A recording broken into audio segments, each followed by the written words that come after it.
कधी झालंय का असं की एखाद्या अगदी साध्या गोष्टीबद्दल आपण इतका विचार करतो की ती नेमकी करायची कशी हेच विसरून जातो.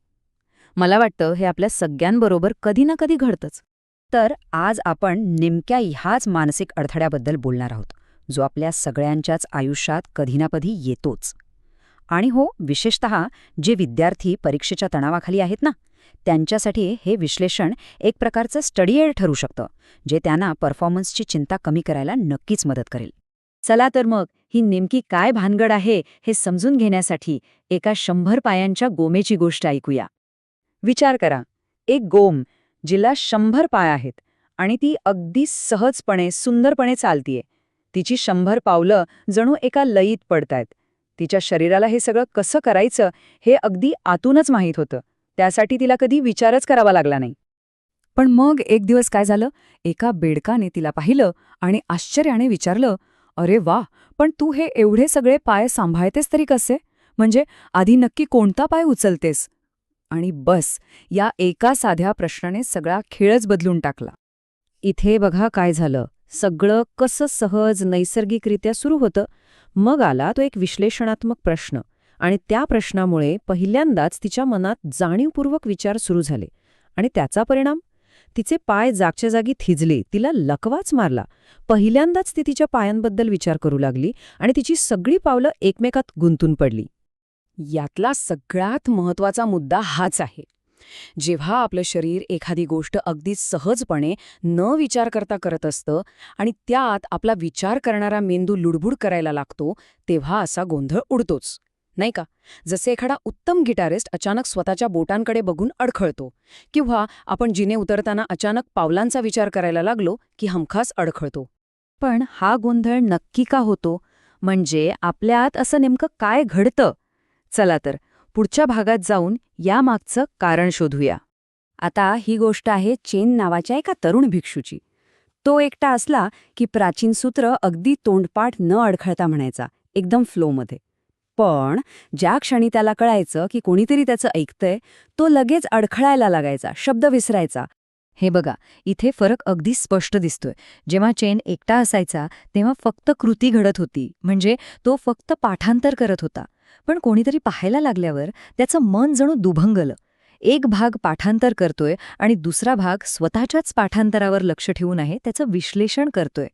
आणि याचमुळे त्याचा तो नैसर्गिक ओघ, तो फ्लो तुटून जायचा. तेव्हा त्याच्या गुरूंनी त्याला एक खूप साधा पण महत्वाचा प्रश्न विचारला. ते म्हणाले, ठीक आहे, मी ऐकतोय, पण माझ्याशिवाय अजून कोण आहे जे ऐकतंय?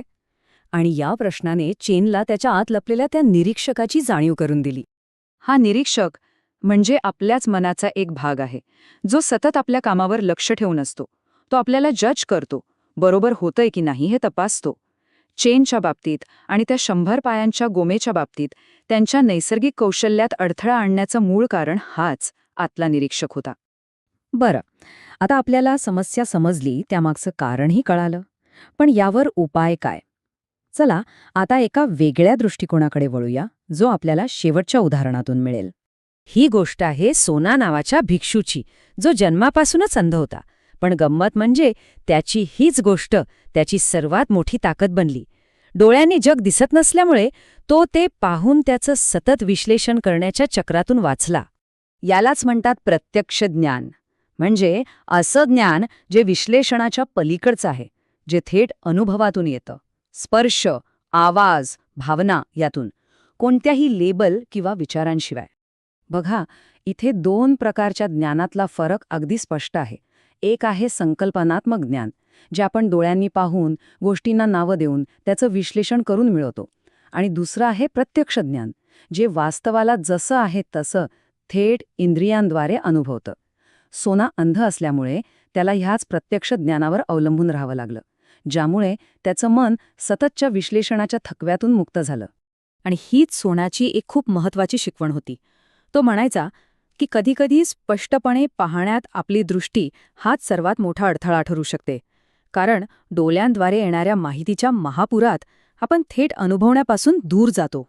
चला तर मग, आता या तिन्ही कथांमधून आपण काय शिकलो, या सगळ्याला एकत्र जोडून एक व्यावहारिक निष्कर्ष काढूया. तर या तिन्ही कथांचा सार अगदी सोपा आणि स्पष्ट आहे. 100 पायांच्या गोमेची गोष्ट आपल्याला समस्या दाखवते की अतिविश्लेषण आपलं नैसर्गिक कौशल्य थांबवतं. चेनची गोष्ट त्याचं निदान करते की याला जबाबदार आपला आतला निरीक्षक असतो. आणि सोनाची गोष्ट त्यावरचा उपाय सुचवते, तो म्हणजे प्रत्यक्ष ज्ञान.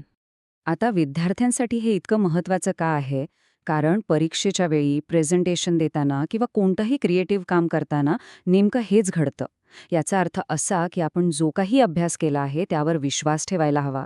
ऐनवेळी अतिविचार करण्याऐवजी आपल्या मनात आणि शरीरात जे ज्ञान आधीच मुरलेलं आहे त्याला सहजपणे बाहेर येऊ देणं महत्त्वाचं आहे. आणि हाच प्रश्न मी तुमच्यासाठी सोडून जातोय.